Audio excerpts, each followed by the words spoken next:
So I wanted to take a minute to address Fox News and Donald Trump are calling Ilhan Omar an anti-Semite. In fact, last night Trump called her a vicious anti-Semite, where she had made vicious anti-Semitic remarks in the past. So I went to the Wikipedia page and I printed out the things that had gotten her in trouble, and I'm reading them over here. At one point in 2012, she tweeted, "Israel has hypnotized the world. May Allah awaken the people and help them see the evil doings of Israel." That's not anti-Semitic. Give her the benefit of the doubt. She came from a background where the Israel-Palestine issue is personal. When you see the Israeli Defense Forces beating the living snot out of the Palestinians, who are grossly outgunned, it is not unusual to see a comment like that. Israel has hypnotized the world. May Allah awaken the people and help them see the evil doings of Israel. Well, Israel does do some evil things. That's a fact. And this is coming from me. I'm Jewish. I spent several years of my life growing up in Israel. I have some fond memories of Israel, but Israel is no angel. The current government under Benjamin Netanyahu is right-wing and as militaristic as anything I've ever seen. So, in her defense, I will say, okay, that's a little tone deaf, but it's perfectly understandable. That's not anti-Semitic.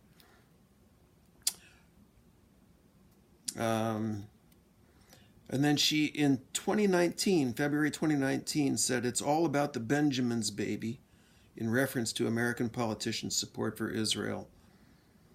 Okay, that's a trope. That's a trope that Jews are, in control. It's all about the money. The Jews control who gives to what causes in Congress. Unfortunate wording on her part, however. Omar apologized for not disavowing the anti-Semitic trope I unknowingly used. I believe that is a fair answer. Again, look at her background. Look at the culture she was raised in. She probably heard that a million times, and not. It's kind of like if you're raised in Antarctica and you tell a black man something about eating watermelon, you just don't do that. That is a racist trope. But if you don't know any better, how can you be held to account for that?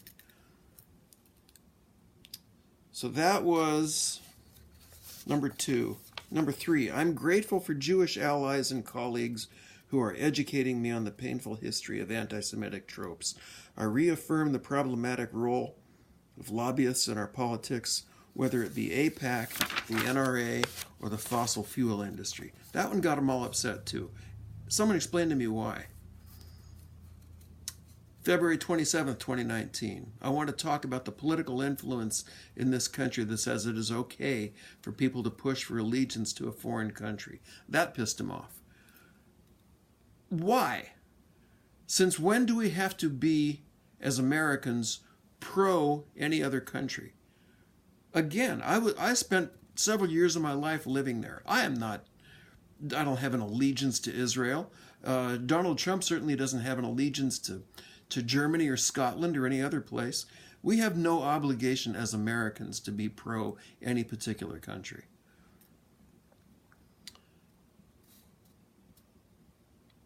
Okay, here's my favorite. This was last night. He had his little hootenanny in North Carolina, and both Fox News and Donald Trump reported this. This is what she said. Americans of conscience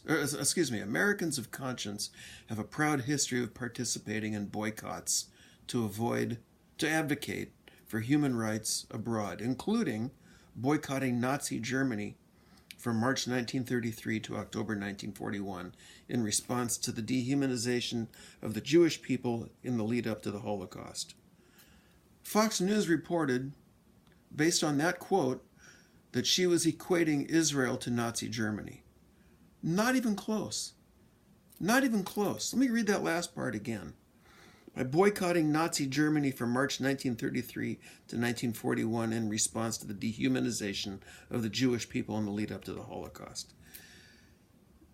She is in favor of the BDS boycott that will cut off trade with the Netanyahu government. So am I. Okay, I'm Jewish. That doesn't make me an anti-Semite. As a citizen of this country, she can advocate for whatever boycott she wants. It is just absolute rubbish to call that anti-Semitic. Is it anti the current Israeli government? Yes. And that's perfectly fine. So am I. That's not anti-Semitic. Now, all that said, there is a wave of anti-Semitism sweeping this country. And it's not just on the right, it's on the left too. And part of it, I would say most of it, is due to the actions of the Netanyahu government. Unfortunately, a lot of people don't know how to separate Israel from Judaism. The right seems to think if you're Jewish, you're automatically going to be pro-Israel. That's false. Most Jews, a good 75-80% of us, are liberal. Why would we support a right-wing government that bludgeons the shit out of the Palestinian people? And on the left, I get a lot of flack from my liberal friends that say, hey, you're Jewish. Why don't American Jews have some influence over what's going on in Israel? What the hell do we have to do with that? That is also a form of anti-Semitism. To equate me and people who feel as I do with somebody who shares none of my values is another anti-Semitic trope. If you can't separate an ethnicity with a national policy of a pretty thuggish nation, then you're not thinking. And you're no better than the right-wingers. So, end of rant.